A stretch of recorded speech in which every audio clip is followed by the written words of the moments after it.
Kaabah akan diruntuhkan. Dia ada dua cerita. Satu cerita zaman Imam Mahdi. Waktu Imam Mahdi dibai'ah di Mekah, kumpulan daripada Syria, tentera yang dinamakan dengan nama As-Sufyani, pergi ke Mekah nak berlawan dengan Imam Mahdi, nak runtuhkan Kaabah, tapi tak selamat. Satu lagi cerita, lepas kewafatan Nabi Isa, semua dekat-dekat nak kiamat betul tu, Kaabah itu akan diruntuhkan ketika makna manusia tidak lagi tawaf mengelilinginya. Nabi kata Kaabah akan dihancurkan oleh orang-orang kulit hitam, dan mereka akan mengambil segala perhiasannya dan melucutkan kelambunya. Tuan-tuan, Nabi nampak mana ni? Tuan-tuan baca hadis ni, riwayat Ahmad ni.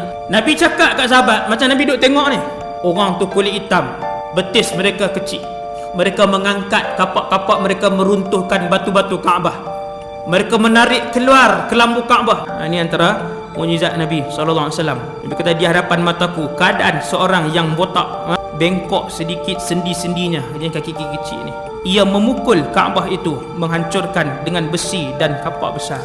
Turun asap yang Allah sebut dalam surah Ad-Dukhan, fartaqib yawma ta'tis sama'u bidukhanim mubin. Waktu tu semua orang bakal tengok asap.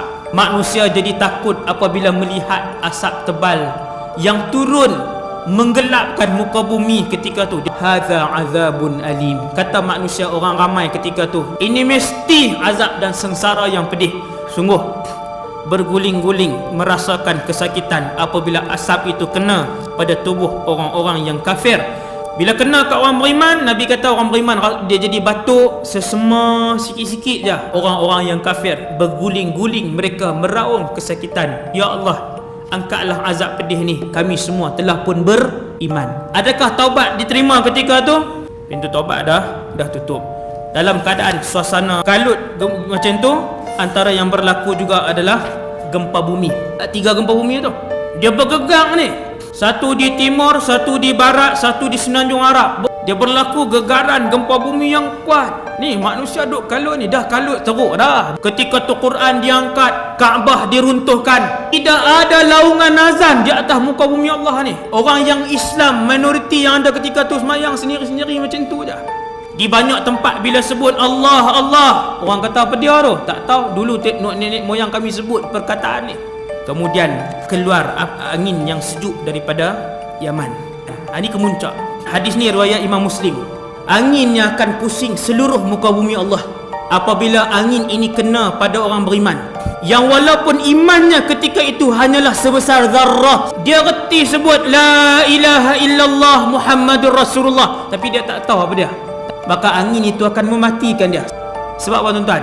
Selangkah sebelum berlaku kehancuran alam ini, selangkah sebelum digulung langit-langit ini, selangkah sebelum dihilangkan matahari dan berguguran bintang-bintang, maka peristiwa dahsyat itu tidak akan disaksikan oleh orang-orang yang Islam, yang beriman.